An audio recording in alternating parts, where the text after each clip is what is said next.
Hello everyone and welcome to ARW Weekly. It's the Thursday before the season starts. There's a game tomorrow in the Premier League, but we all kick off on Saturday morning. So let's go. Fuck sleeve sponsors, fuck Western Union, fuck Gillan Ballagate. Jonathan, Matt and Arron are with me, and I'm going to go straight to Jonathan. Jonathan, will Barcelona ever go and fuck off, basically? No. And to be fair, we can't really give out about them doing it because we're doing the exact same thing with a number of deals. It's all part of the football business. It's all part of trying to work your way down the food chain and to just stamp your authority on the market. The funny thing is that they're trying to lowball the inventors of the lowball. So that's going to be an interesting development. Look, you don't need to be a genius. They have a big hole to fill in their team after selling Neymar. They're going to have, for the sake of the fans and for the sake of the team, they're going to have to try and get a replacement in pretty quickly. The Neymar thing took them by surprise. I think they always had it in their mind to go after Coutinho maybe a year or two down the line and probably go do something similar like they did with Fabregas. Just get all the quotes out, knock down just talk him out enough, stir the guy's head, and pretty much knock any other team out of the equation and try and reduce the fee. Look, it's the same thing as what we tried to do with Van Dijk.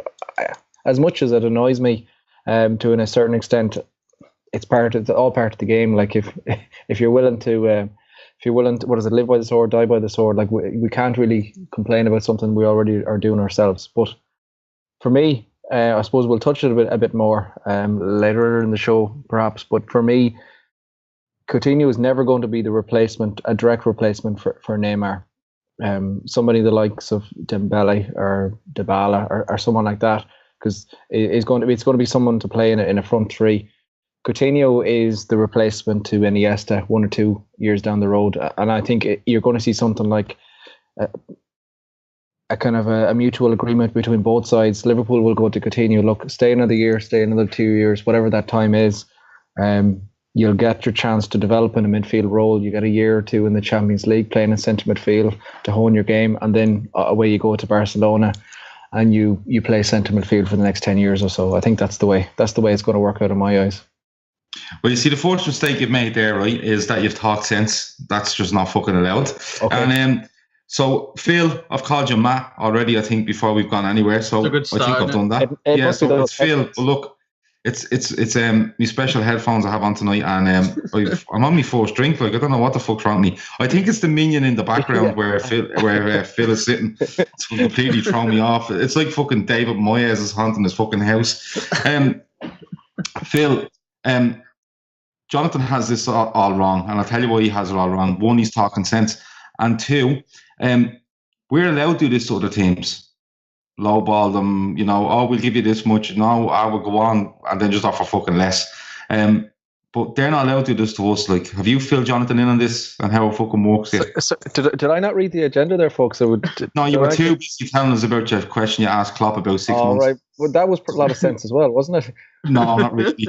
Not really. It's it haunts me fucking dreams. Fill him in. We're allowed to listen there now. I like the fact that you asked whether I'd been talking sense to him, because at first I thought it sounded like he was making sense, so you're coming to me for an opposite opinion. No, he's talking a load of sense. I want you to talk no sense, but that's fine. No, all over that, mate. No, listen, I mean, I like the Liverpool arrogance side of things. If it's okay when we do it, but don't do it to us because we'll go mental. I think Southampton have got the same, haven't they? Haven't somebody reported them for tapping up a player or something with them having done it to us earlier in the summer? Yeah, it's like knocking on someone's door and running away, isn't it? It's gas. Yeah, absolutely. So, but it happens, doesn't it? We've we're doing it to other people are doing it to our players. I am quite impressed with the statements the club have made so far, though, saying, look, he's not off. He's not going anywhere. Leave us alone. Let's just hope he stays. I really hope so. Every day I'm opening up Twitter thinking, oh, good God, this is going to suck. Yeah, social media is a bit mental. It's more than a bit mental. It's off the charts altogether. Arron, Jonathan's talked a lot of sense. Phil is just clean. with Coutinho and not everybody and all the gods above that he stays. But you don't think there's a lot being made out of this? Because from what I can make out, there's been one bid made from. That was going back a couple of weeks ago. It was flatly rejected. And the only quote we've got from it is Klopp saying he's not for sale. It's as simple as that. So is it just media hype and Liverpool fans jumping all over it and getting taken for a ride here?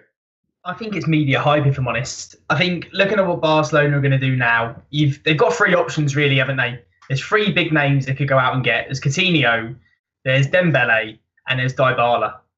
They're three very, very good players. Let's not underestimate. I mean, Coutinho, as world class as what he is, the other two lads also had stunning seasons last year. So for Barcelona, if they've already sounded Liverpool out and they've been flatly rejected, which they have been, if you're Barcelona now and you're thinking you've got 20 days of the window left, 21 days, is it really going to happen? Have they got more chance going for a Dembele, who, let's not forget, plays left wing, is both footed as well?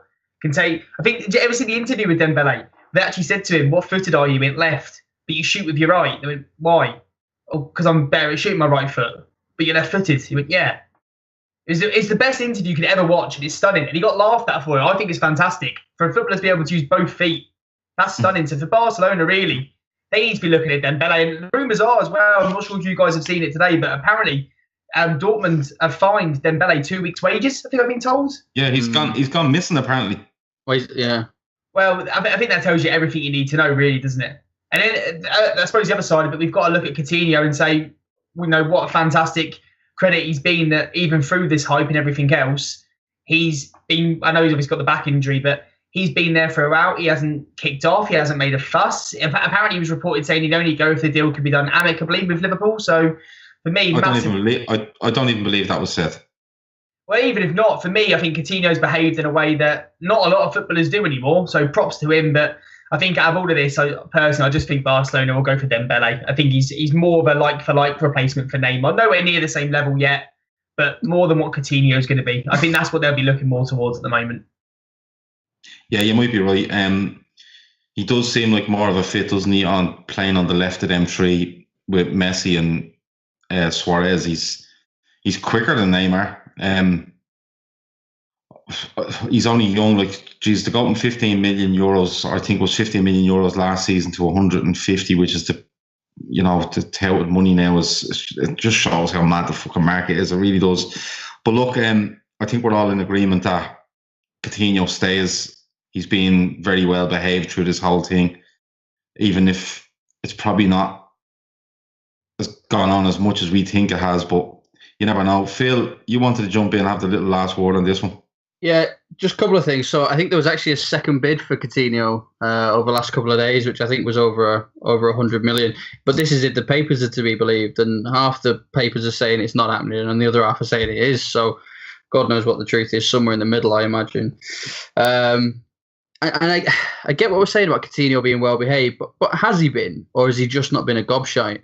I don't think he's particularly behaved well. If he was behaving well, he'd have come out and said something positive for the fans, but instead he's just sat quiet saying nothing. So I don't think he's been particularly well behaved. I just think players like Dembele that don't turn up for training, don't answer their phones and just go missing, for example, are a prime example of the gobshites in football these days.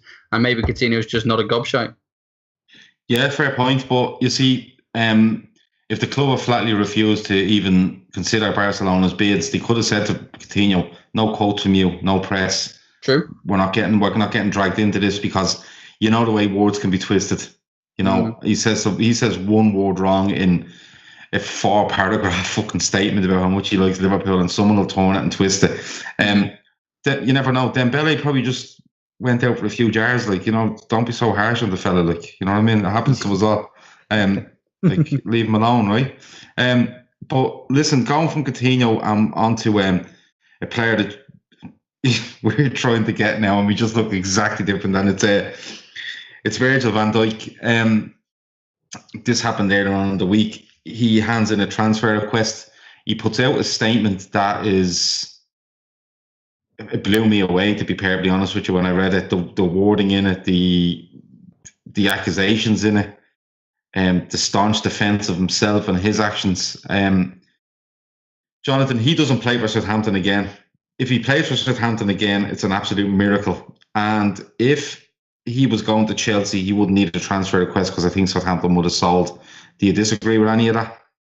No, you've hit the nail on the head there.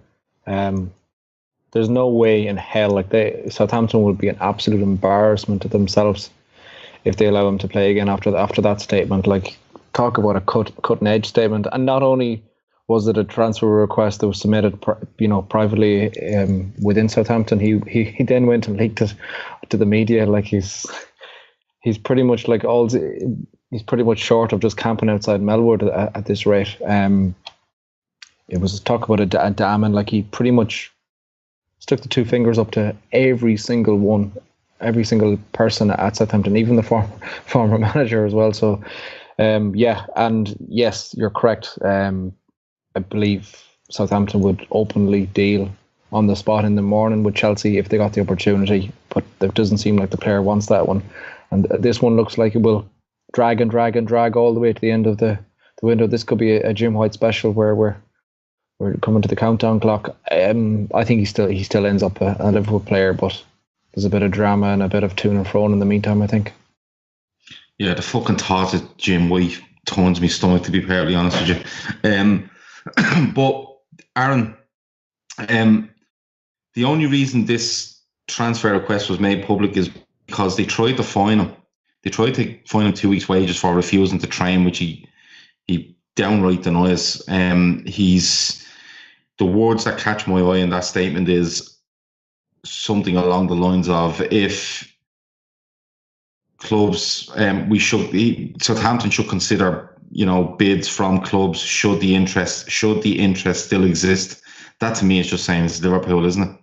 Yeah, I mean, really, the whole saga. I am gonna swear and just say it's really fucking me off now. It's getting stupid. Oh no, listen, sorry, Arron, can I stop you there? I'm not going to give out to you for swearing. If you want to swear, you walk away, man, as much as you want. It's Gillan Ballagay's annoyed me tonight. It's getting fucking ridiculous. It really is. I mean, don't get me wrong.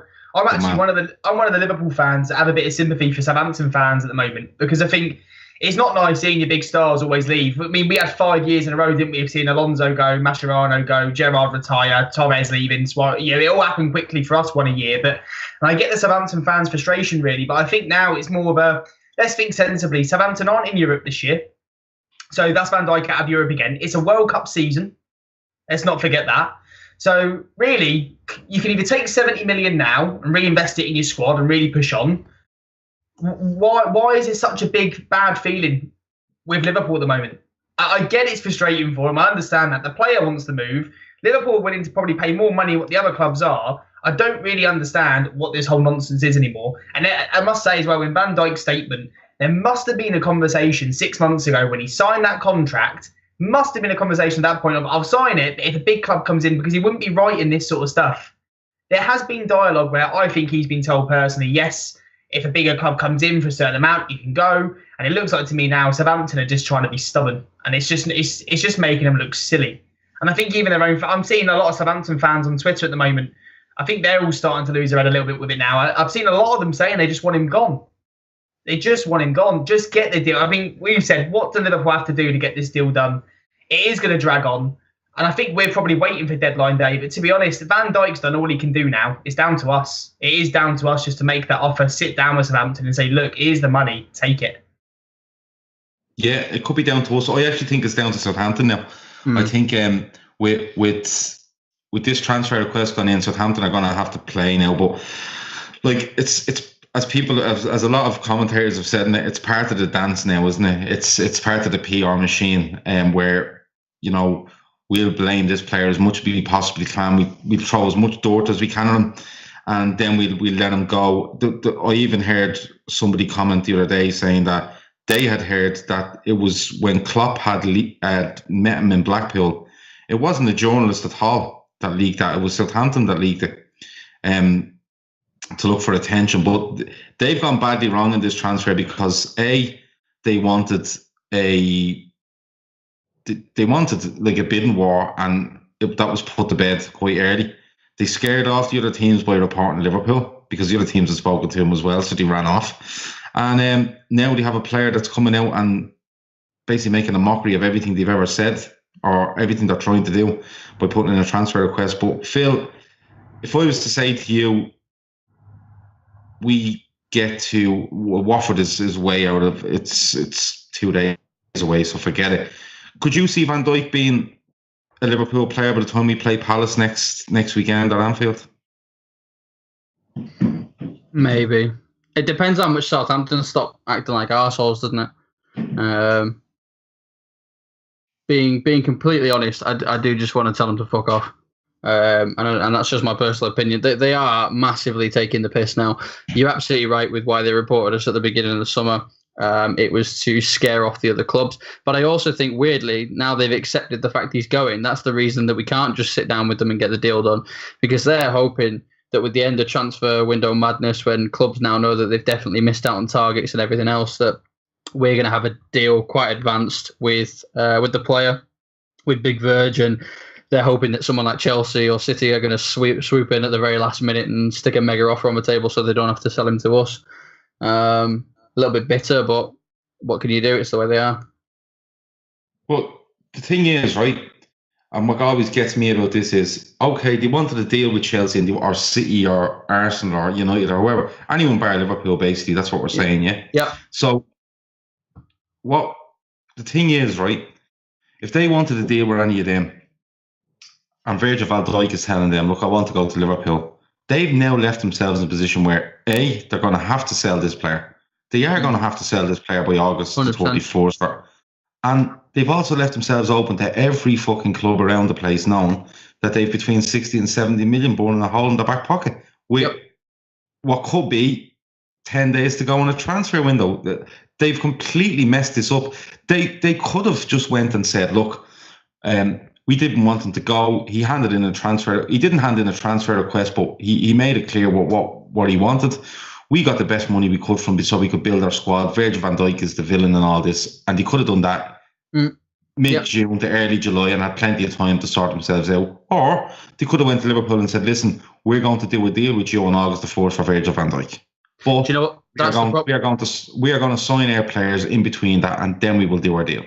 I think that's the problem, though, isn't it? Because they've done that clever lie, the one that you just suggested, summer after summer after summer. Every time they sell the best player, they blame it on someone. They blamed it on Lovren. They'll blame it on, they'll blame it on anybody that's left them to go to a bigger club. They've spun that PR machine. Now, if I was a Saints fan, God forbid, I'd be getting a bit sick of hearing that.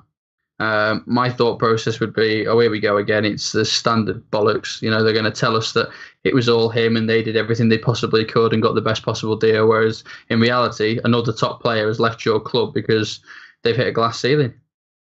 Yeah, but could they not have said, like, if they say to Liverpool, I remember when this happened, it was about the 6th or 7th of June because I was in Spain at the time. I remember it happening.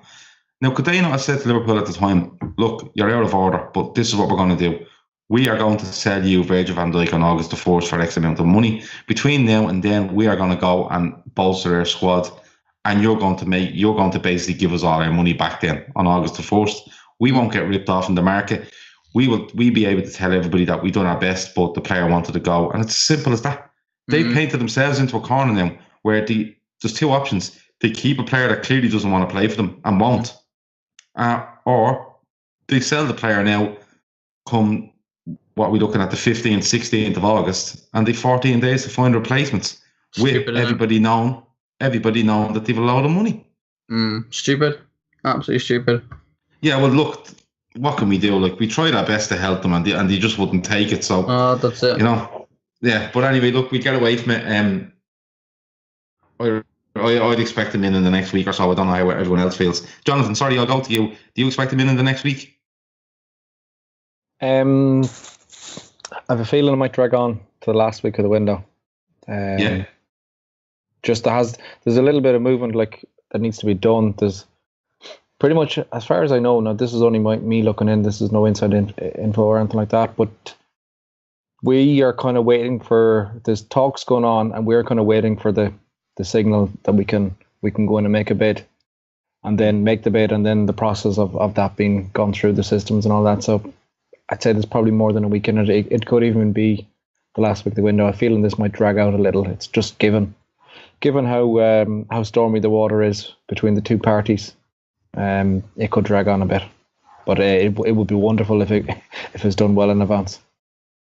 Arron, is there I'll give you the last word on this, but is there a chance that no bid goes in? And what I mean by that is people don't get afraid when I say that.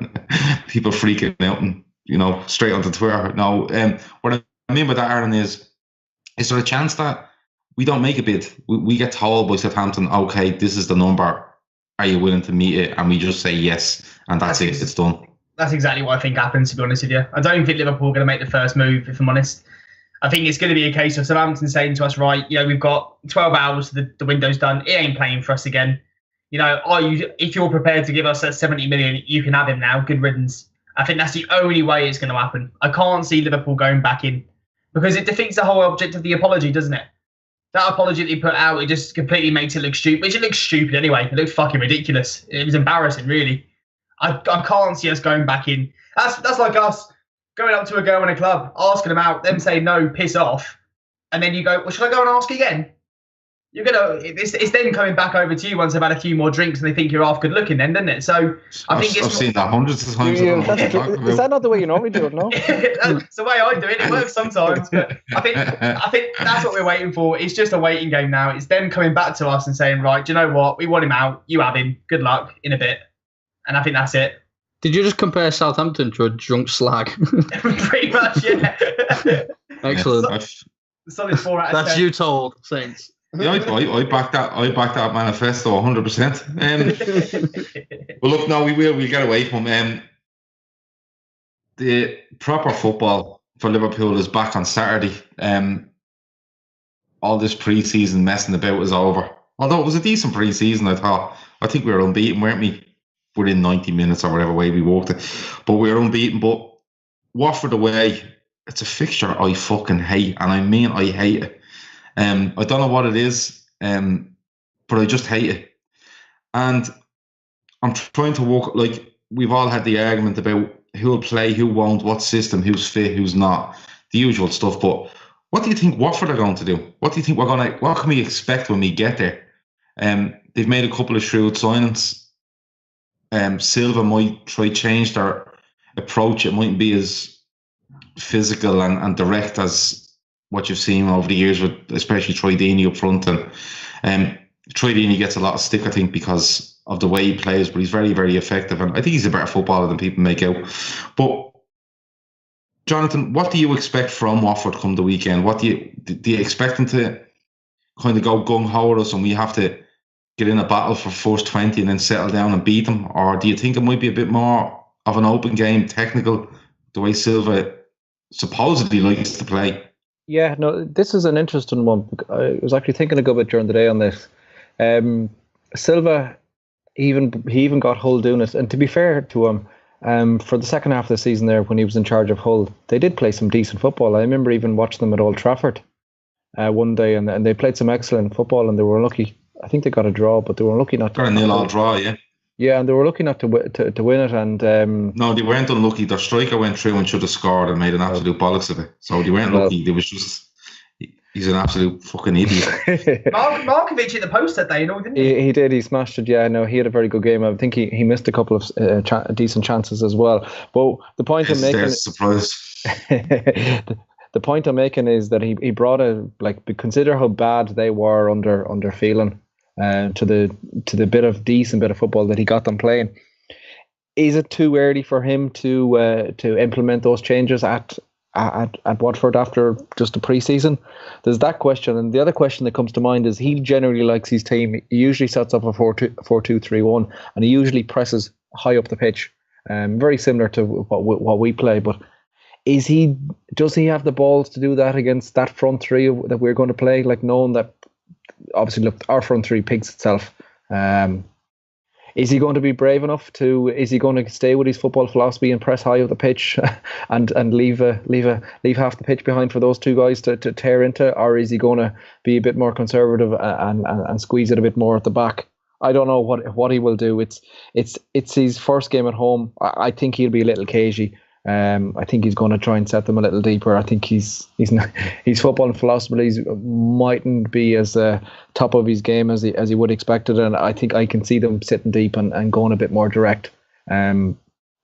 I still think I'm with you. I detest playing Watford away. We've had some bad couple of away performances there, or lack of performances really. I remember even, was it 2 seasons ago, Ed Sheeran was on goal for us and had an absolute mare there.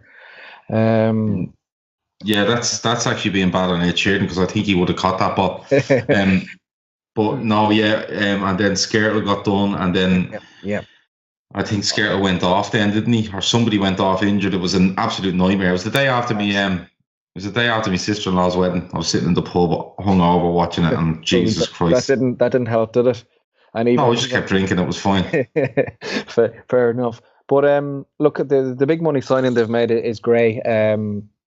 He's probably going to go straight in the team. I think Tridini he's an injury problem. So you're probably looking at Gray. There's a new dude there they got as well from Italian. I'll probably pronounce it wrong, but Richarlison. Big money signing from Italy, and of course they've our forgotten man Trevor Sinclair, who's just completely gone into the football wilderness. A couple of other decent players, but I expect them to be tight, compact, but our defence, I'm probably looking at something like 3-1 win for us. Oh, we're going predictions. I wasn't going to go predictions, but I am now. 3-1. You're saying they sit deep and they try to hit us on the break. I don't think they do. No, I mean, well, I think they have to sit deep. No, I'll tell you what they might do. I don't think they're going to sit as deep as we think, because I think with the likes of Salah, the dimension he gives you is if you sit deep against him and you let him loose on the edge of the box, he will shift on his left and he'll put it in the top bin. It's as simple as that. Mane probably not as much, but he will. I think they will try presses in the early parts of the game, but I think they may drop back a little bit. But I'm just worried about this game, because I'd be more worried if they sat deep. And the reason is, if they sit deep, they can just sit one up front and just keep getting the ball and hitting it over the back of us. And the likes that fella Gray that signed for them. He's rapid. He is rapid, but just boot the ball over our press. Yeah, but we should have enough of them. It's as simple as that. If you want to progress this season and you want to be talked about seriously for league titles and stuff like that, this is the game you have to win. I don't care if it's on the 4th day or the 38th day of the season. Phil, what way do you expect to see Watford go? And you know what? You better give me a prediction now, because Jonathan has started this awful trend. Thanks, mate. Okay, so I disagree. I think they'll continue their attacking style of football, personally. I mean, if I was trying to set up a tactic against Liverpool, I'd look at that front three, I'd look at a pretty decent midfield, and I'd look at a terrible back line, and I'd say that's where I'm running at. So what is the point in sitting back defensively when you know you're just going to have those 3 guys pelting shots at you the whole game that have got more than enough to get behind you?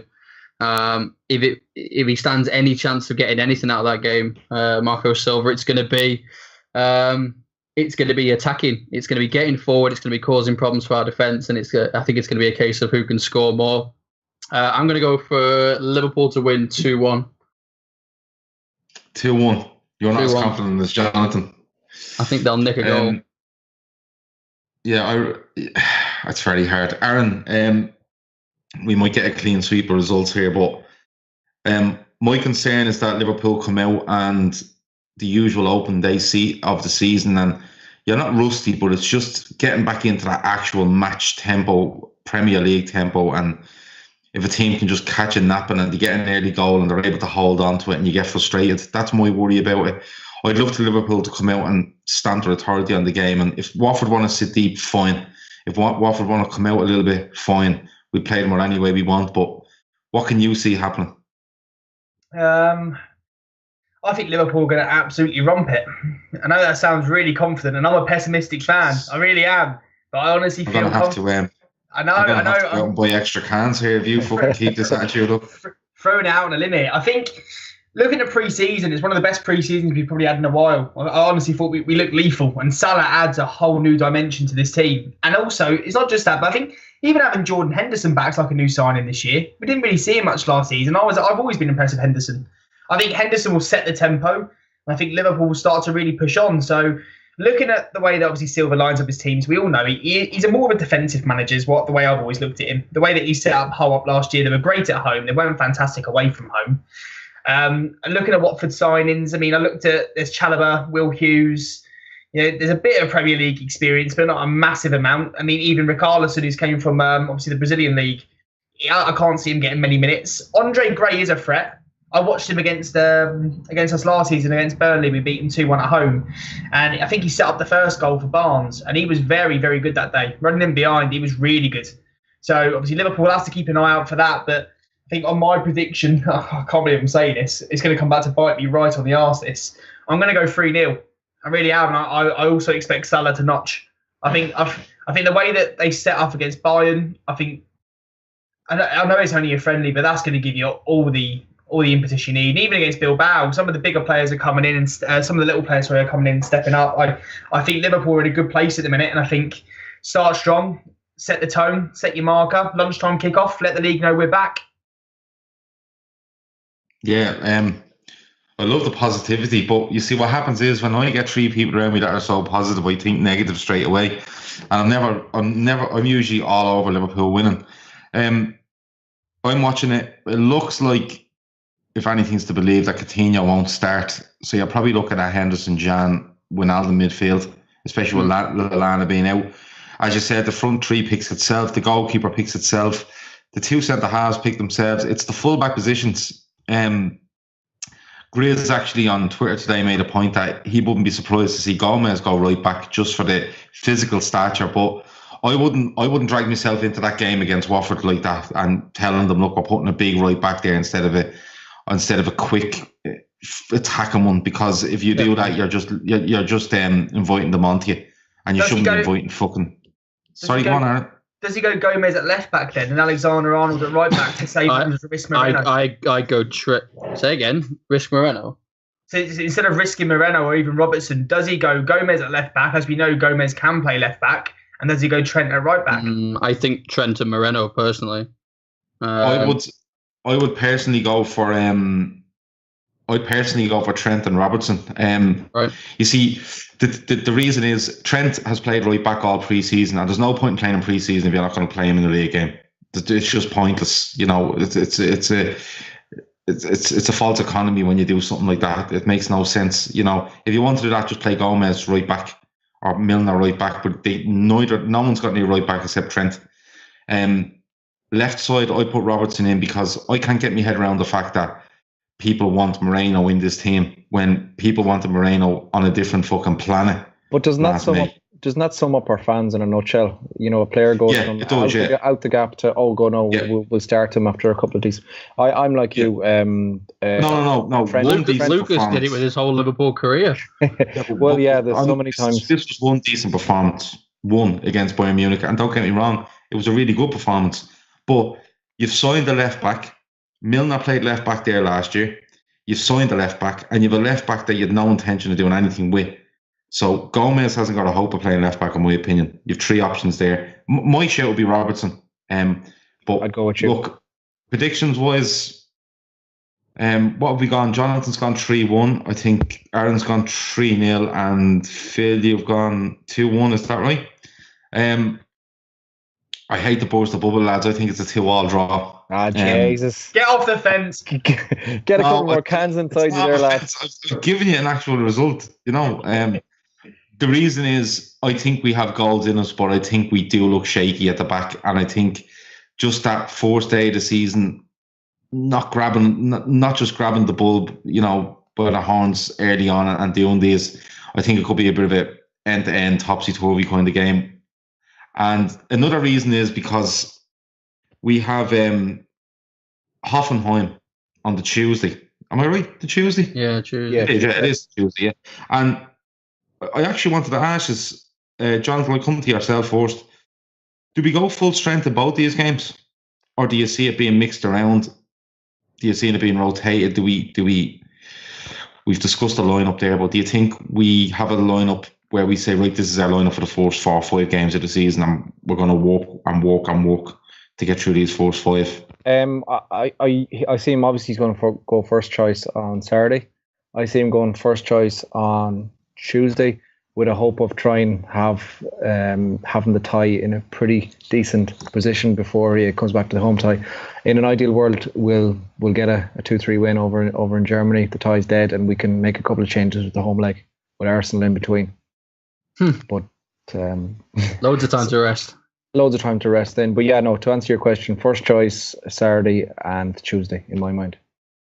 If you look at the fixtures, there's a lot of games in a short period of time, and people have been saying, look, they've Arsenal, they've City, they've Palace is always a bogey one for them. I think it's good. I think in a short period of time to have games that intensity, that some of them are probably not expected to win. You're probably expected to drop points. I think it's better than having so-called easier games in that period. That's just me, though. I could be wrong. Yeah, no, and you're right. And you have to bear in mind as well, I don't think there's going to be many teams that have had a more demanding pre-season training-wise than our lads would have had. Klopp would have literally ran the arses off them. So we're going to come into the start of the season perhaps one of the fittest teams there. So it's better to play those big games early and get them out of the way. Going back to the rotation that you mentioned or whatever for the teams, for me, it's very straightforward. You play your first team against Watford, you play your first team against Hoffenheim, you try and get a decent result over there so you can bring it back home and maybe potentially chop it up a bit for the home leg, mixed in between Arsenal and Palace, isn't it? Around the same time. So for me, if you can get a 2-3-0 win over in Germany, it sets it up nicely. You can make a couple of changes. I'm not saying drastic changes, but just maybe one or two players, your likes of your Mane or whoever, or Henderson, say, that are just coming back from injuries, and you can just slip them in a bit. But yeah, no, first choice for the first two games for me. Yeah, no, I'd probably agree. I think the first 4 or 5 games, I think he's going to go as full strength as he possibly can, depending on injuries or niggles or maybe game plan. But I think overall the main body of the team will be full strength. Phil, Jonathan says they were coming into the season as one of the fittest teams around. Raymond, the fucking fitness egg, won't be happy with that. He wants all Liverpool players to die, and then then his point is proven. But if we get to Watford and we do a job on Watford, do you expect a similar team going over to Hoffenheim to try to do a similar job on them?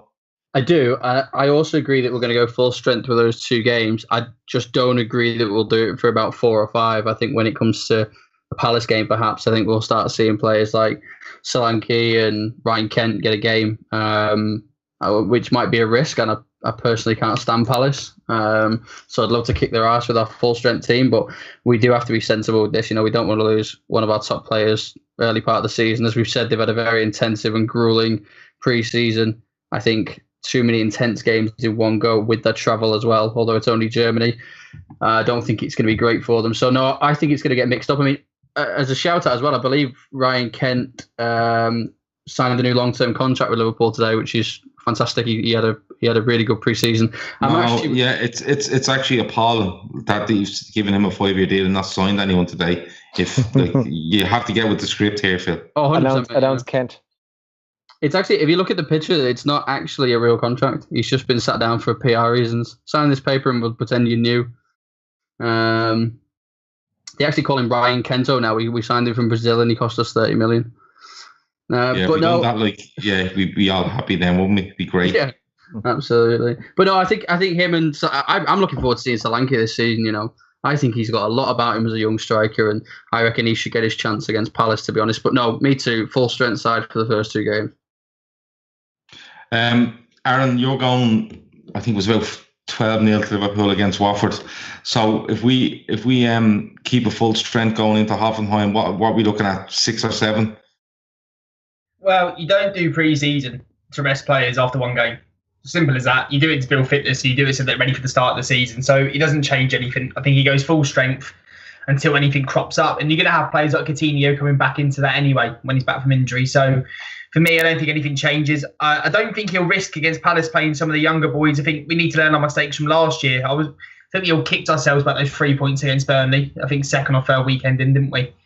So I think really, I can't see anything really changing. He might be clever if we are leading against Watford 1 or 2-0. he might start to think a bit more about, right, do we shut up shop and not do what we usually do, which is try and slam teams 5-6-0, a bit of game management, really. And maybe against Hoffenheim, he doesn't trust Gini Wijnaldum, and maybe he goes in for someone like Milner in defensive midfield. But I can't see too many changes being made. I think he'll go game by game. But no, I think, as I say, you don't do a full intensive pre-season, apart from the PR and the money, to then risk resting players and dropping points a couple of weeks later. Makes no sense.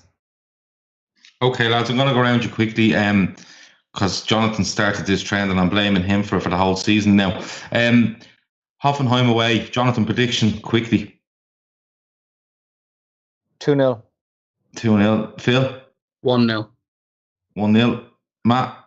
Oh, sorry, I keep saying Matt for some reason. He's going on holiday. Sorry, people are wondering where Matt is. Matt has gone on holiday. He's gone off to South Africa for about 4 weeks or something. And I sent him a message before this podcast saying have a great time. And that's why he's in my head. Arron, give us the prediction. Unfortunately, I'm going to go 0-0. 0-0. On that offense. I was going to go, I'm going to go 1-0 for that game as well. And I'm always optimistic, but I just have a feeling there might be a little bit of a slow start in Liverpool. But if I'm wrong, I'll be fucking delighted.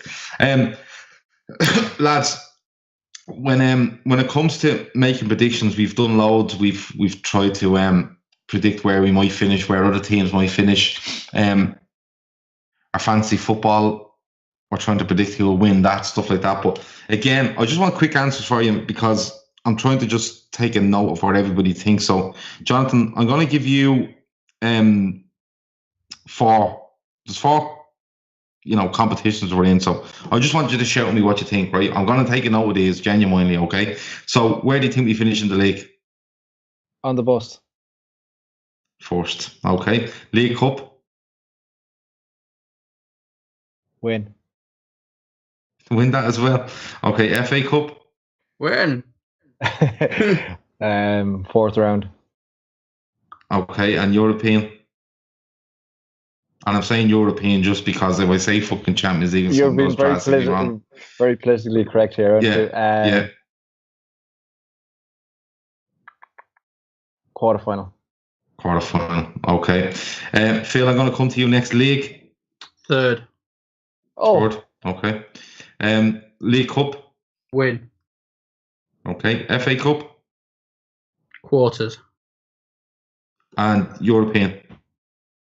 I'm going to go for quarters again. I reckon we'll get to the quarters. Okay. And Arron, come to you. League? First thing I'll say, if we sign Van Dijk, can you ask me again in 3 weeks' time? Absolutely not. You'll have to. You should have had Grizz or one of his mates on speed dial there before you made this prediction. So league. Third. Okay. League Cup. Winners. FA Cup. Fourth round. And the European.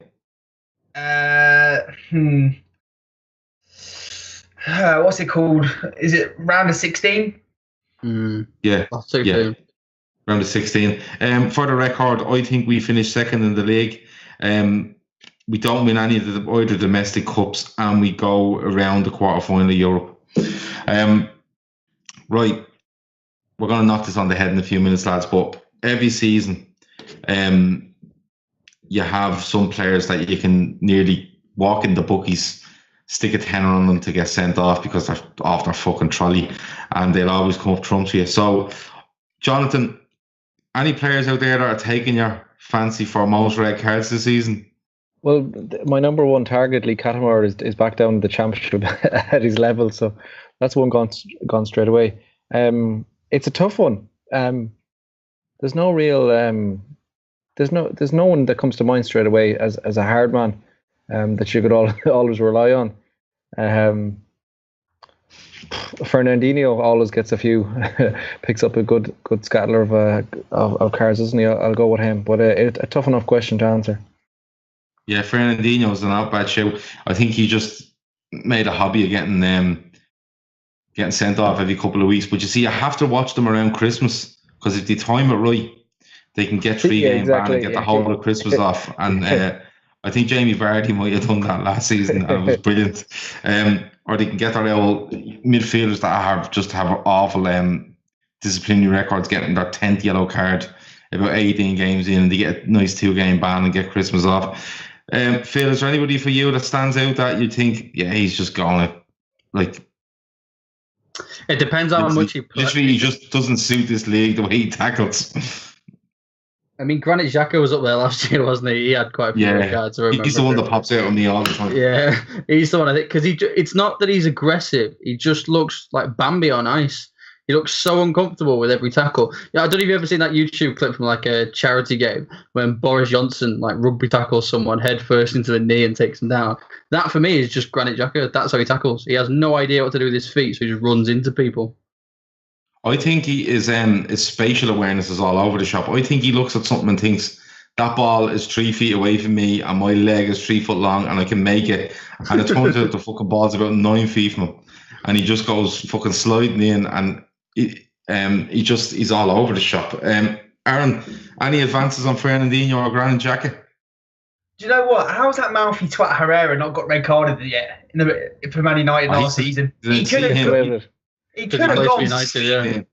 4 or 5 times. The mouthy little twat could have gone, and he doesn't. And Fellaini's another one. How many times did he get to elbow someone before a referee finally goes, you know what, have a red? So those two can get in the bin. They can go in. Throw them in there. Yeah, I'm all over that. And you know what gets me about Herrera? You hear people saying, "I'd love him in our team." No, I fucking wouldn't. He's not that good. No, he's not. You know, people go, he's a bastard. We need a bastard. No, listen. If you want a proper fucker, the likes of Graham Souness was a proper fucker because A, he'd destroy it on the pitch, but B, he'd play it off the pitch at the same time. Look at Herrera. Look when Firmino pushed him. When he was ripping Firmino's shirt off him, and Firmino gave him a little push to the floor, and he fucking flopped to the floor like a bitch, holding his face when he got pushed in the chest. I don't want to play like that in the club. No. Yeah, no, I don't rate him at all. I don't know what it is people rate him about. I think they just see him as this pantomime villain, and he kind of gets away with it, but he's meant to be all hype around. He's a shit Lucas. Shit Lucas, amazing. I wouldn't have went that far, but look, I'll let you have it. But look, we talk about red cards and the people dishing them out. We could be here all fucking night. But listen, lads, really quickly, is there a referee out there that every time you look at them, you think, oh, not fucking him? And I only want one that when you look at him, you think the most of anybody but him. Jonathan? I have a long list here. Just give us the one that you don't like the most. Oh, that's a tough one. Honestly, there's some terrible refs out there. There really is. At a push, one is Lee Mason. Oh yes, he always looks like he needs to take a shit or something. No, not a fan. I'll go with that. Now, that being said, I have a long list, and you could go through a lot of the refs there. It's easier to name the referees that you you like or admire, and that's only one or two. the rest. Yeah, no, Mason is a great show. Yeah. Mason's a great show. Phil, who are you picking? And you can't have Mason, by the way. No, Kevin fucking Friendless. I hate that bastard. Yeah. Oh my God. Whenever I see referee Kevin Friend, I think, oh, fuck, I'm going to turn it off. I honest to God, if I ever see him, I probably won't do anything, but I'd like to pretend I'd kick his ass. But I'll probably just look at him and go, look, that's Kevin Friend. Walk off. But no, seriously though, I fucking hate that guy. I actually wanted to check he was the person I was thinking of before, so I Googled his name, and his image made me mad. His image on my phone pissed me off. You punched your laptop in, yeah, I need a new phone. No, he's another great show. And they're dwindling down your options here. Well, they're not really. There's fucking loads of them. But you can't have Kevin Friend, and you can't have Lee Mason. So who's your show? There's so many. There was Mongrel Oliver. There's Mike Dick. There's Bobby Twatley. There's loads of them, isn't there? But I think for me, it's Anthony Taylor. I fucking hate him. Ever since, I hate him. Is it Bobby Madley? Is it? Yeah, Bobby Madley's a twat and all, but Anthony Taylor's the worst one. I went to the Liverpool Man United game last year. And do you remember the uproar before he reffed it? Because he's from Greater Manchester, I think he was, weren't he? Oh, yes. I think it was Andy Taylor. It might have been Atkins. It was one of the two. Both of them are twats. But honestly, absolutely shocking. I hate him. He always looks like he's got that stone cold look on his face. And to me, he just looks confused. Remember last year he gave the decision, Swansea-Burnley, 90th minute. And I think it was a Burnley player, the striker, handballed it in the box and he gave a penalty. Oh, that's right. He gave a penalty, yeah. Yeah, I remember that. How do you get it so wrong? I think he's unloved. I think he's genuinely unloved and he's a very unhappy man. And he has to go and make thousands of people miserable every weekend to make himself feel slightly better. He's a virgin and his turn-on's given a penalty. That's all he is. Yeah, no, he's... Oh, the images. I can't take your onions. I'm getting so annoyed. And I can't wait to see who the ref is on Saturday. I haven't even looked it up yet, but I genuinely hope it's one of them. But look, we leave it there, lads. We've only a couple of days to go before the season starts, so when we get back here next Thursday, we'll have actual proper competitive football Real to football. talk about. And we'll be edging towards the mid to late August where we'll have loads of transfers. But look, I'd like to thank Jonathan, Phil, and Arron for tonight. I'd like to thank Matt as well, who's going on holiday. I'd like to say up Western Union, up the Sleeves, shout out to Gillan Ballagay, up the refs, up the Reds. See you next week.